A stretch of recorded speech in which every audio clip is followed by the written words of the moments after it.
Hey doll, welcome to the final episode in the Moors Murders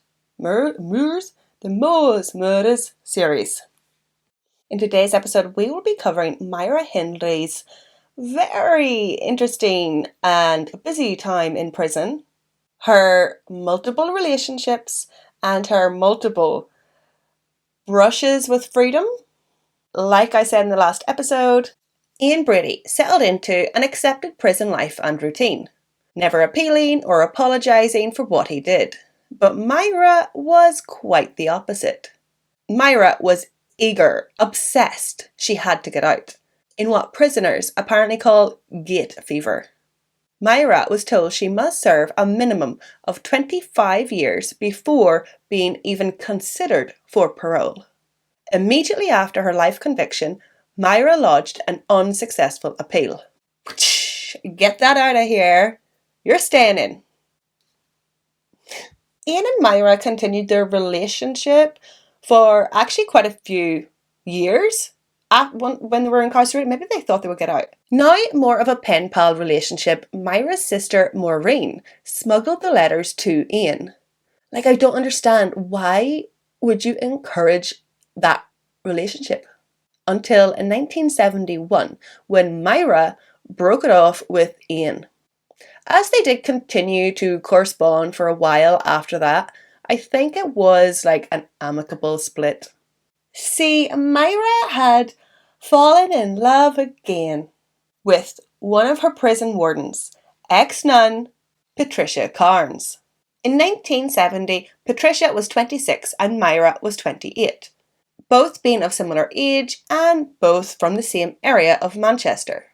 In North London's Holloway prison, staff were, of course, forbidden from getting personally involved with inmates for security reasons.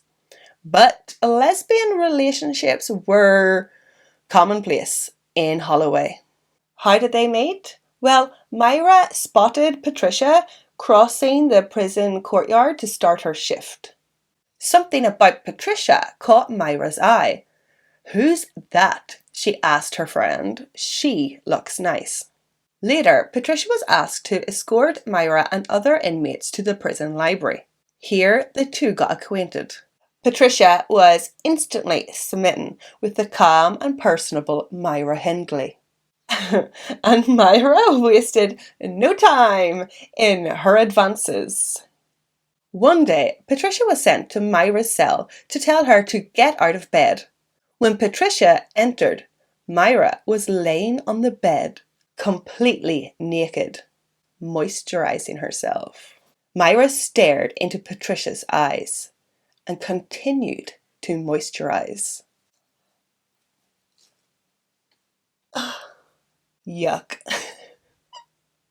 From then on, the two started passing notes and gifts through an illiterate Violet, a trusted inmate who walked about freely, cleaning and making cups of tea for officers.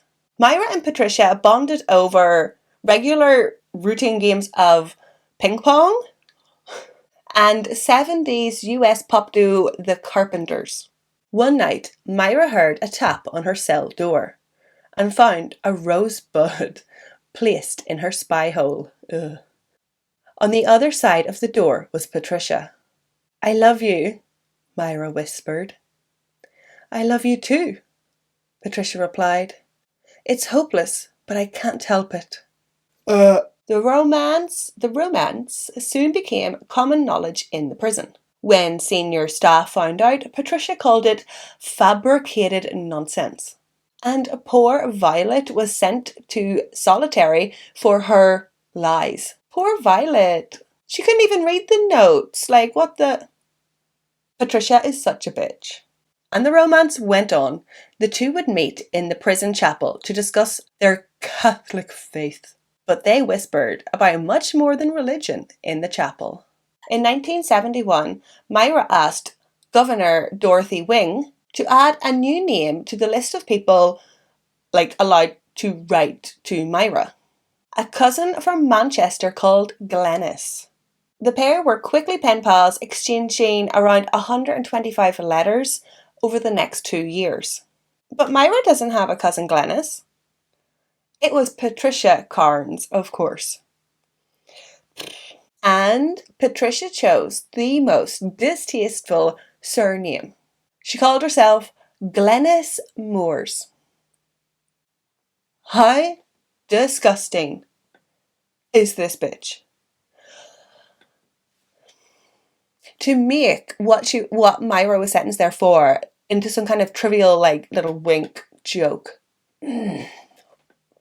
Over the next few years, Myra successfully petitioned to have her, like, category A prisoner, like a dangerous prisoner, reduced down to a category B. She was now seen as less dangerous and a prisoner on the road of reform. The governor of the prison, Dorothy Wing, took notice of Myra's apparent hard work and rediscovery and redevotion of her Catholic faith. And apparently Myra spent time learning French and Dutch. Dorothy believed Myra had changed for the better. In 1972, Dorothy had an unofficial policy of slowly reintroducing her charges to the outside world when she felt they were ready. Dorothy told colleagues there is little likelihood that Myra is going to attempt to escape. Then took Myra for a walk on North London's Hampstead Heath, which I think is this park. I'm not too sure. Well, the press got wind of this unofficial excursion, and the shit hit the fan. Now, it doesn't seem like these, like, unofficial walkabouts were, like, approved by the government or judges, or I don't know who's in charge. Like, I don't know who's in charge of that, but it doesn't sound like they were approved. Or maybe Dorothy does have the control, like, she's head of the prison, like, maybe she can just do that. But anyway, the walk caused such an uproar from the public, the media, and the victims' families spoke of the distaste that Dorothy was forced to resign. Despite ruining her career, Dorothy remained fond of Myra and defended her, saying that Myra was a changed woman. Oh, Dorothy, you're gonna eat your words. When Myra was not granted parole, it became plainly obvious to her that she was never going to be released from prison. So, she persuaded girlfriend Patricia to break her out of jail. And the pair could run away into sunny Brazil, which is one of the few countries that would not automatically extradite them back to the UK. Patricia agreed, and she became, like, excited. She said, we could go there and do some missionary work. Brazil's already a Catholic country. So anyway, it's like something from Prison Break. In September 1973, Patricia enlisted the help of another young inmate, Maxine Croft, who was serving time for forging £5 bank notes. Maxine had been recently transferred from another prison for attempting her own escape by jumping over the prison wall. Myra and Patricia thought that Maxine, with her past experiences and talent for forging £5 notes, she might be useful for the little plan that they had cooked up. Maxine was on board, and the three plotted their escape. There were talks on a rumoured secret back door, but it couldn't be found. Perhaps climbing through the chapel loft and onto the roof? But they would definitely be seen. Maxine joked they would have to jump the 18-foot perimeter wall. Several women had escaped over the 18-foot wall, but were almost always found at the bottom, writhing in agony, on the ground, having broken their bones in the jump. And oddly, this is what the three landed on. This is what they decided to do. The plan was, at 9 p.m, after the guards had done their rounds, Myra and Maxine would let themselves out of their cells, out through the dining hall, then the building, climb over the 18-foot wall and jump down into Patricia's arms, giving them plenty of time to drive to Heathrow Airport and catch a night flight to Brazil, all before the prisoners would be spotted missing. Maxine laughed at the whole idea, but Patricia and Myra were deadly serious. Myra was on the ball. First, Myra somehow managed to change her surname from Hindley to Spencer. Next, she needed a new fake passport. Patricia bought a new camera and smuggled it in for Maxine to take photos of Myra. Maxine took a whole roll of pictures, but the developed film came out blank. Smarty Pants had forgotten to take off the lens. Womp womp. The women waited a week, took off the lens, and took more pictures. And to wit to woo, Maya had herself a wee photo shoot with the rest of the roll. Apparently, she put on heavy makeup to hide her pasty prison skin, and Patricia was more than happy to keep these photos for herself. Gross. Gross. But apparently she did eventually sell these photos and the story to the papers. The next and trickiest step,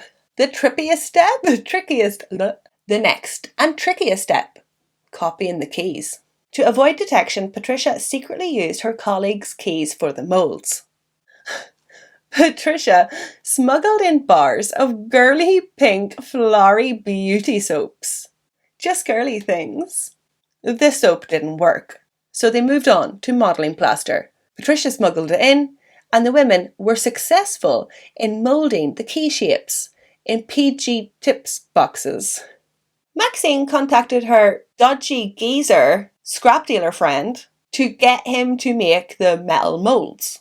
So Patricia put everything in a big box and posted the plaster moulds and the soap moulds, as well as instructions on how to make a key.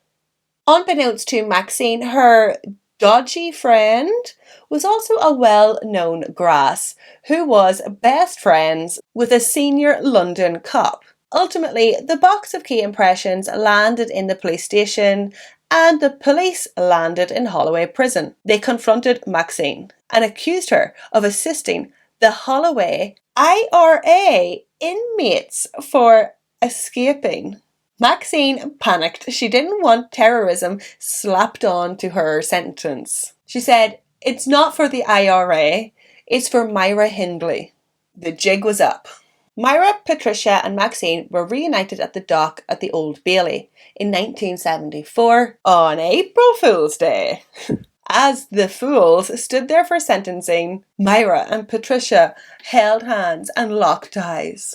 When the dock officer noticed that they were holding hands, he karate chopped them apart. Myra Hindley was given an additional year on her life sentence, and Maxine was given 18 months. And prison officer ex-nun Patricia was imprisoned for 6 years, and the incarcerated women were separated. Later, Myra would say that she felt there was really no alternative to an otherwise almost unendurable situation. Patricia said that she had tried to be a source of consolation and encouragement to Myra, and echoed Myra's sentiment, saying, "Being Myra Hindley is penance enough without the added rigours of long years in prison. Oh dear God, don't you see that Myra has manipulated you and ruined your life?" Friends of Patricia said that they had tried to talk her out of this relationship, and everybody basically agreed that had the women escaped, Myra would have dropped Patricia like a hot potato. After this, Myra was transferred to Durham Prison, where she befriended a fellow notorious serial killer, Rose West, who, with her husband Fred West, murdered 9 young women and her own stepdaughter. Myra Hindley, pictured here in 1980, is it just me or does she look younger than that photo of her blonde? She looks younger here. Myra and Rose were said to have quickly become close. Romantically close. According to Rose West's ex-lawyer, The pair hooked up shortly after Rose was admitted into jail. Apparently, there was a romantic encounter in the H wing, the hospital wing. Rose, as a new inmate, was there to be assessed, and Myra had fallen over or something. And it wasn't their last romantic encounter. The relationship was casual, but Rose was quite taken with Myra, impressed by her knowledge, capability, and that she had studied various courses on Open University. Prison officers referred to them as the gruesome twosome. But after just a few months, the relationship soured. Rose reportedly said, "You have to watch Hindley, mind. She is very manipulative. You don't realise it, but she gets you doing stuff for her. Oh, she's clever all right. She's flippin' dangerous, that one. She ain't gonna take me for a cunt again." Soon, the two became sworn enemies and rivals, becoming queen bees of their own little hives and fighting over who was the most famous. I think you mean infamous? Myra couldn't stand that some young buck, some new flavour of the month, was stealing her crown. But personally, I would think that Myra is more infamous. That frazzled peroxide bleach bob and her lumpy red lipstick. I mean, it's nearly, dare I say, iconic. It's a iconic photo, and it's been replicated by artists, people. It sears into your head, your mind. I think she's a bit more famous. Now, back in January in 1985, the Home Secretary increased Myra's sentence from 25 years to 30 years. By that time, Myra had claimed to be a Reformed Catholic, and she had many supporters campaigning for her right to appeal and or get paroled or get released. Amid strong media interest when Myra returned to the moors in 1987, Catholic convert Lord Longford, who the media dubbed a loony do-gooder, he pleaded for her release, pointing to her newfound goodness. Supporter David Astor sent pocket money to Myra in jail and paid for her lawyers. His argument is better, I think. He argued that Myra Hindley's situation had changed from rightful punishment for heinous crimes to wrongful imprisonment by popular demand. David Astor said that only judges should decide on how long a person remains in prison, not politicians and not popular opinion, which of course is swayed by the media. And I have to say, I agree with this argument. However, for everyone campaigning for Myra's release, there was somebody else campaigning for her to remain in jail. Leslie Ann Downey's mother, Anne Downey, who remarried to West, was at the centre of a campaign to ensure Myra Hindley was never released from prison. She regularly gave television and newspaper interviews whenever Myra's release was rumoured. And in 1990, Anne and Winnie's campaigning worked. A different Home Secretary imposed a whole life tariff on Myra Hindley. These politicians just sort of keep topping each other, don't they?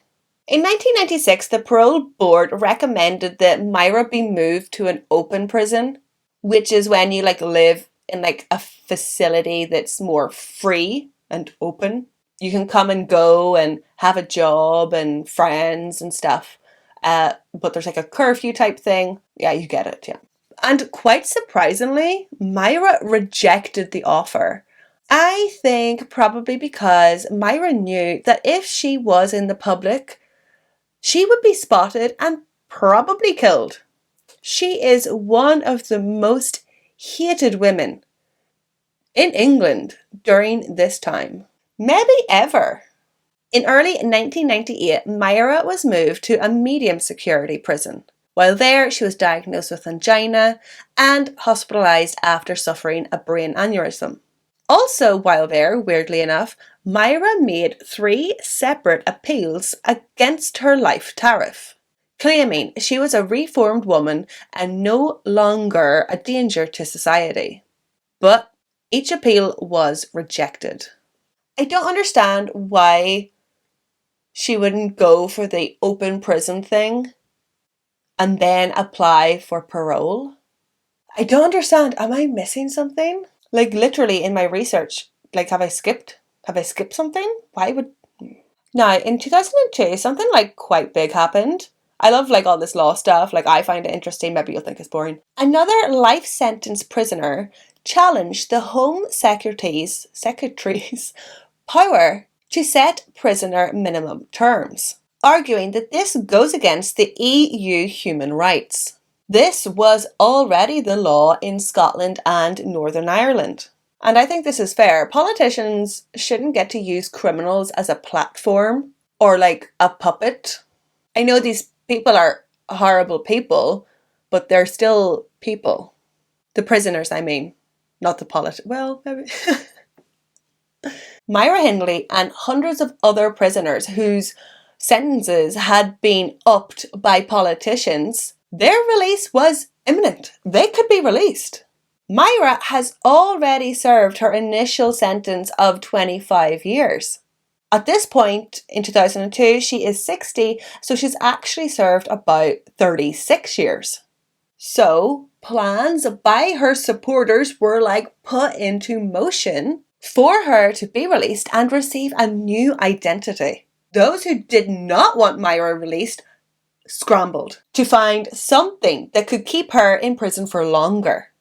And I know what you're thinking, give her sentences for the murders of Pauline Reade and Keith Bennett. But according to the government lawyers, a decision made 15 years ago, around the time that Myra returned to the moors, meant that trying her again would be an abuse of process. It seemed they had nothing. There was nothing, no reason to keep Myra locked up in prison anymore. On the 25th of November 2002, the law lords agreed that judges, not politicians, should decide how long a criminal spends behind bars. The ruling came into law just 10 days after the death of Myra Hindley. On the 15th of November 2002, Myra Hindley, aged 60 and a chain smoker, died from bronchial pneumonia. At the funeral, the media stood behind steel barriers, but none of the Hindley relatives were among the 8 to 10 people who attended a short service at Cambridge crematorium. Myra did have some deathbed confession letters, but from what I read online, they're like total bullshit. Just her trying to exonerate herself again, and this video is long enough. More than 35 years after the murders, more than a whole generation has passed, and reportedly 20 local undertakers refused to handle her cremation. 4 months later, Myra's ashes were scattered by her ex-partner, Patricia Cairns. Patricia scattered the ashes less than 10 miles from Saddleworth Moor. What the hell, Patricia? What is that? Are you, like, you're the worst nun ever? What a dick. Apparently the victims' families were not impressed with Patricia. Also, Patricia has changed her name. Her name's not Patricia anymore. And finally, we are finished the wild, crazy, bumpy, twisty road of Ian Brady and Myra Hindley, the Moors murders. The Moors murderers. Moors murders. Moors? What is your opinions of Myra Hindley? Do you think she was given more time than she deserved? I would love to know what other people think about this. Obviously we don't like her, but it's like a philosophical argument, eh? And a big thank you to my Patreon supporters. Thank you, Renee, Stephanie, Emer, Justin, Vicky, Deborah, Jem, Toya, Laura, Jason and Terry, Sydney, Karen, Leanna, Sarah, Angelina, Lou Marie, Sarah G, Kirsty B, Francesca, Sean. If you want to become a Patreon and support the channel, There is now a £1 Patreon tier where you will have access to exclusive episodes not to be released for non-patrons, I guess. Yeah. Fuck Myra Hindley. Slan. My eye is twitching.